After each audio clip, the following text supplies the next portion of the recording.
किताब विपरण की रीत तो सच दा मार्ग भाग पंजवां। लेखक सरदार गुरबख्श सिंह काला अफगाना। छेवें कांड का चौथा भाग आप गया सोजी पई। आवाज़ गुरजंट सिंह रूपोवाली। वाहिगुरू जी का खालसा वाहिगुरू जी की फतेह। असीं अजे हुणे ही ये भी विचार कर हटे हाँ, हौं अथवा मैं आपा भाव है अते तू परमात्मा दा अथवा उसके नाम का लखायक है। कबीर तू करता तू हुआ। मैं विच तू दा अभाव होना कुदरत का असूल है।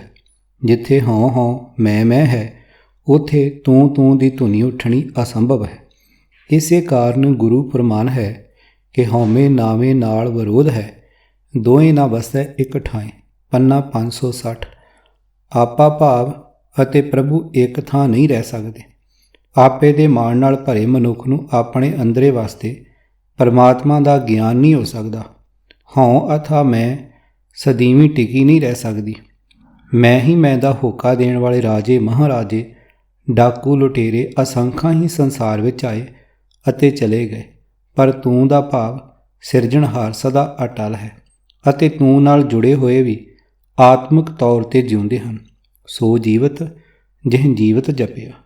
पन्ना 254। अरदास करदिआं दसां सतगुरां समेत जिन्हां महांपुरखां ने हठियां जपियां दे नाम असीं लैंदे हां, आत्मिक तौर ते ਉਹ ਜਿਉਂਦੇ ਹੀ ਹਨ। ਆਪੇ ਦਾ ਭਾਵ ਝੂਠ ਹੈ ਅਤੇ ਝੂਠ ਦੇ ਪਰਦੇ ਵਿਚਲੀ ਪ੍ਰਭੂ ਦੇ ਦਰ ਦੀ ਸੋਝੀ ਨਹੀਂ ਹੋ ਸਕਦੀ।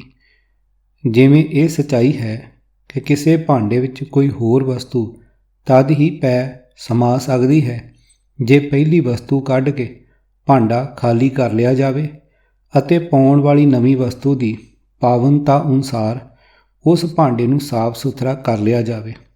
ਵਸਤੂ ਅੰਦਰ ਵਸਤ ਸਮਾਵੈ ਦੂਜੀ ਹੋਵੇ ਪਾਸ। ਪੰਨਾ 474। ਸੁਰਤ ਮਤ ਮਨ ਬੁੱਧ ਆਦਿ ਨਾਵਾਂ ਨਾਲ ਜਾਣਿਆ ਜਾਣ ਵਾਲਾ ਭਾਂਡਾ ਮੈਂ ਹੀ ਵੱਡਾ ਸਿਆਣਾ ਹਾਂ। ਇਹ ਸਾਰੀ ਜਾਇਦਾਦ ਮੈਂ ਆਪਣੀ ਹੀ ਸਮਝ ਨਾਲ ਬਣਾਈ ਹੈ। मैं ही इस दा इक्को एक मालक हाँ। मैं किसे नूं की जानदा हाँ। अजिहे विचार वाले आपा भाव हौमे दी मैल नाल भरिया है। हौमे मैला जग फिरे मर जमै वारो वार। पन्ना 756। मैल भरे इस भांडे विच गुरु शब्द तो प्राप्त होण वाली मत ब्रह्म ज्ञान की सोझी किवें समा सकती है। इसलिए आपा भाव गुआ के सतगुरां की हजूरी विच पुजना चाहिए है। सतगुरां की हजूरी तो भाव श्री गुरु ग्रंथ साहिब जी के शब्द विचार नाल मन करके जुड़ना अते उस तो प्राप्त होए उपदेश अनुसार अपना जीवन बना लैण दे उपराले विच जुट जाना है। आओ शब्द विचार तो गुरमत के इस सिद्धांत नूं दृढ़ करन दा यतन करिए। दासन दास होवै तां हर पाए विचों आप गवाई। भगतां का कारज हर आनंद है आन दिन हर गुण गाए। शब्द रते सदा एक रंगी हर स्यों रहे समाई। पन्ना 600। अर्थ जिहड़ा मनुख अपने अंदरों आपा भाव दूर करके बहुत गरीबी सुभाव वाला बनता है वो परमात्मा नूं मिल पैंदा है। प्रभु दे भगतां दा मुख काम है कि वो आपा भाव गवा के हर वेले प्रभु की सिफत सलाह के गीत गा के उस दे मिलाप का आनंद माणदे हन। भगत जन गुरु के शब्द विच सदा एक रस रंगे रह के परमात्मा की याद विच लीन रहिंदे हन। सतगुरु सदा दयाल है भाई विण भागां क्या पाईऐ। एक नदर कर वेखै सब उपर जिहा भाओ तिहा फल पाईऐ। नानक नाम वसे मन अंतर विचों आप गवाईऐ। पन्ना 602। अर्थ सतगुरु जी हर वेले ही दयावान रहिंदे हन। माया वेड़िया मनुख गुरु की शरण नहीं आउंदा। किस्मत तो बिना गुरु पासों की मिले। गुरु सबना नूं एक प्यार की नज़र नाल वेखदा है, पर साडी जीवां दी जिहो जी भावना हुंदी है उहो जिहा फल सानूं गुरु पासों मिल जांदा है। हे नानक जे गुरु की शरण पै के अपने अंदरों आपा भाव दूर कर लईए तां परमात्मा का नाम मन विच आ वसदा है। गुरसा लाही अपना निव निव लागां पाए ਤਨ ਮਨ ਸੌਂਪੀ ਆਗੇ ਧਰੀ, ਵਿੱਚੋਂ ਆਪ ਗਵਾਏ। ਖਿੱਚੋ ਤਾਣ ਵਿਗੁਚੀਐ, ਇੱਕ ਸਿਉ ਲਿਵ ਲਾਏ। ਹਉਮੈ ਮੇਰਾ ਛੱਡ ਤੂੰ, ਤਾਂ ਸੱਚ ਰਹਿ ਸਮਾਏ। ਪੰਨਾ 756। ਅਰਥ, ਜੇ ਪ੍ਰਭੂ ਮਿਹਰ ਕਰੇ ਤਾਂ ਮੈਂ ਆਪਣੇ ਗੁਰੂ ਦੀ ਵਡਿਆਈ ਕਰਾਂ। ਨਿਉ ਕਿ ਮੈਂ ਗੁਰੂ ਦੀ ਚਰਨੀ ਲੱਗਾ। ਆਪਣੇ ਅੰਦਰੋਂ ਆਪਾ ਭਾਵ ਹਉਮੈ ਦੂਰ ਕਰਕੇ ਆਪਣਾ ਮਨ ਤਨ ਗੁਰੂ ਦੇ ਹਵਾਲੇ ਕਰ ਦਿਆਂ। ਮਨ ਤਨ ਹਵਾਲੇ ਕਰਨਾ ਭਾਵ ਮਨ ਕਰਕੇ ਗੁਰੂ ਦੇ ਹੁਕਮ ਦੀ ਪਾਲਣਾ ਕਰਦਾ ਹੋਇਆ ਸਰੀਰਕ ਰਹਿਣੀ ਗੁਰਮਤਿ ਅਨੁਸਾਰ ਬਣਾ ਲਵਾਂ। ਡਾਵਾਡੋਲ ਹਾਲਤ ਵਿੱਚ ਰਿਹਾ ਸਦਾ ਖੁਆਰ ਹੋਈਦਾ। ਇੱਕ ਪਰਮਾਤਮਾ ਨਾਲ ਹੀ ਸੁਰਤ ਜੋੜੀ ਰੱਖ। ਆਪਣੇ ਅੰਦਰੋਂ ਮੈਂ ਮੇਰੀ ਵਾਲੀ ਹਉਮੈ ਦੂਰ ਕਰ ਅਤੇ ਸਦਾ ਥਿਰ ਰਹਿਣ ਵਾਲੇ ਪ੍ਰਭੂ ਵਿੱਚ ਲੀਨਤਾ ਪ੍ਰਾਪਤ ਕਰ ਲਵੇਂਗਾ। ਗੁਰਮੁਖ ਹੋਵੈ ਸੋ ਤਤ ਪਾਏ, ਆਪਣਾ ਆਪ ਵਿੱਚੋਂ ਗਵਾਏ। ਸਤਿਗੁਰ ਬਾਝੋਂ ਸਭ ਧੰਦ ਕਮਾਵੈ, ਵੇਖੋ ਮਨ ਵਿਚਾਰੀ ਜੀਓ। ਪੰਨਾ 1016। ਆਵਾ ਗਾਉਣ ਨਿਵਾਰ ਸੱਚ ਰਾਤੇ, ਸਾਚ ਸ਼ਬਦ ਮਨ ਪਾਇਆ। ਸਤਿਗੁਰ ਸੇਵ ਸਦਾ ਸੁਖ ਪਾਈਐ, ਜਿਨ ਵਿੱਚੋਂ ਆਪ ਗਵਾਇਆ। ਪੰਨਾ 1234। ਮਨ ਮਾਣਕ ਨਿਰਮੋਲ ਹੈ, ਰਾਮ ਨਾਮ ਪਤ ਪਾਏ। ਮਿਲ ਸਤ ਸੰਗਤ ਹਰ ਪਾਈਐ, ਗੁਰਮੁਖ ਹਰ ਲਿਵ ਲਾਏ। ਆਪ ਗਿਆ ਸੁਖ ਪਾਇਆ, ਮਿਲ ਸਲਲੇ ਸਲਲ ਸਮਾਏ। ਪੰਨਾ 22। ਨਾਨਕ ਕੀ ਅਰਦਾਸ ਹੈ, ਸਚ ਨਾਮ ਸੁਹੇਲਾ। ਆਪ ਗਿਆ ਸੋਝੀ ਪਈ, ਗੁਰ ਸ਼ਬਦੀ ਮੇਲਾ ਰਹਾ। ਪੰਨਾ 421। ਜਨ ਕੀ ਕੀਨੀ ਆਪ ਸਹਾਏ, ਸੁਖ ਪਾਇਆ ਲਗ ਦਾਸਾਂ ਪਾਏ।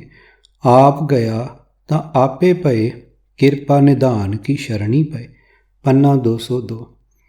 ਹਉ ਮੈਂ ਕਰੀ ਤਾਂ ਤੂੰ ਨਾਹੀਂ, ਤੂੰ ਹੋਵੇ ਹਉ ਨਾਹੀਂ। ਬਾਝੋਂ ਗਿਆਨੀ ਬੂਝਣਾ, ਇਹ ਅਕਥ ਕਥਾ ਮਨ ਮਾਹੇ।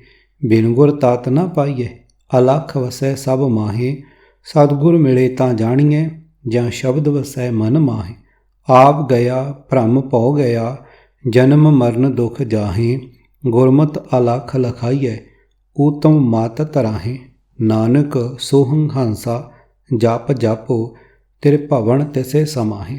ਪੰਨਾ 1093। ਸੋਹੰ ਹੰਸਾ ਜਪ, ਉਹ ਜਪ ਜਿਸ ਨਾਲ ਮੈਂ ਤੇ ਮੈਂ ਉਹ ਹੋ ਜਾਏ।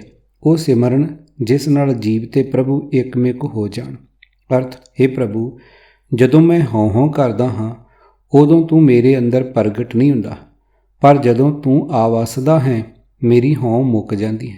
ਹੇ ਗਿਆਨਵਾਨ, ਅਕਥ ਪ੍ਰਭੂ ਦੀ ਇਹ ਡੂੰਘੀ ਰਾਜ਼ ਵਾਲੀ ਗੱਲ ਆਪਣੇ ਮਨ ਵਿੱਚ ਸਮਝ।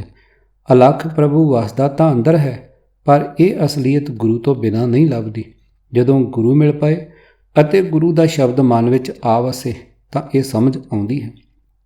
ਜਿਸ ਮਨੁੱਖ ਦੀ ਹਉ ਦੂਰ ਹੋ ਜਾਂਦੀ ਹੈ, ਮੌਤ ਆਦਿਕ ਦਾ ਡਰ ਮੁੱਕ ਜਾਂਦਾ ਹੈ, ਉਸ ਦੇ ਸਾਰੀ ਉਮਰ ਦੇ ਦੁੱਖ ਨਾਸ ਹੋ ਜਾਂਦੇ ਹਨ, ਕਿਉਂਕਿ ਦੁੱਖ ਹੁੰਦੇ ਹੀ ਇਹੀ ਹਨ। ਭਾਵ ਸੈਂਕੜੇ ਦੁੱਖਾਂ ਦਾ ਮੂਲ ਹਉਮੈ ਰੋਗ ਅਤੇ ਇਸ ਤੋਂ ਉਪਜਿਆ ਮੌਤ ਦੇ ਡਰ ਦਾ ਦੁੱਖ। ਗੁਰੂ ਦੀ ਮੱਤ ਅਨੁਸਾਰ ਆਪਣਾ ਜੀਵਨ ਬਣਾ ਲਿਆ, ਜਿਨ੍ਹਾਂ ਨੂੰ ਰੱਬ ਦਿਸ ਪੈਂਦਾ ਹੈ, ਜਿਨ੍ਹਾਂ ਦੀ ਬੁੱਧ ਉਜਲ ਹੋ ਜਾਂਦੀ ਹੈ, ਉਹ ਇਹਨਾਂ ਦੁੱਖਾਂ ਦੇ ਸਮੁੰਦਰ ਤੋਂ ਤਰ ਜਾਂਦੇ ਹਨ। ਗੁਰਦੇਵ ਜੀ ਦਾ ਫਰਮਾਨ, ਸੋ ਤੂੰ ਵੀ ਸਿਮਰਨ ਕਰ ਜਿਸ ਨਾਲ ਤੇਰੀ ਆਤਮਾ ਪ੍ਰਭੂ ਨਾਲ ਇੱਕ ਰੂਪ ਹੋ ਜਾਏ। ਵੇਖ ਤਰਲੋਕੀ ਦੇ ਹੀ ਜੀਵ ਉਸ ਵਿੱਚ ਟਿਕੇ ਹੋਏ ਹਨ, ਉਸ ਦੇ ਆਸਰੇ ਹਨ। ਰਾੜੇ ਰੂੜਾ ਹਰ ਜਿਉ ਸੋਈ, ਤਿਸ ਬਿਨ ਰਾਜਾ ਅਵਰ ਨ ਕੋਈ। ਰਾੜੇ ਗਾਰੁੜ ਤੁਮ ਸੁਣੋ, ਹਰ ਵਸੇ ਮਨ ਮਾਹੇ। ਗੁਰ ਪ੍ਰਸਾਦੀ ਹਰ ਪਾਈਐ, ਮਤ ਕੋ ਭਰਮ ਭੁਲਾਹੇ।